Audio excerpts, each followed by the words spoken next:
Kenapa harus pakai sound effect? Ucap si editor goblok. Pantek, biar video lu bagus lu kasih sound effect ya goblok. Kalau lu bingung nyari sound effect di mana, sini gua kasih tahu. Sebelum itu di like dulu, atuh ya bujang. Oke lanjut, buka Google, terus ketik freesound.org.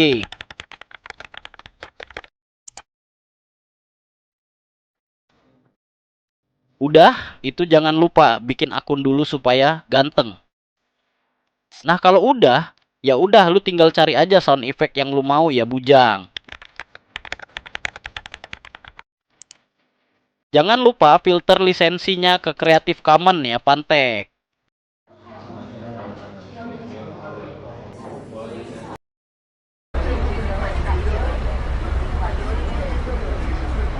Kalau mau download tinggal pencet aja sound yang mau lu download ya bujang.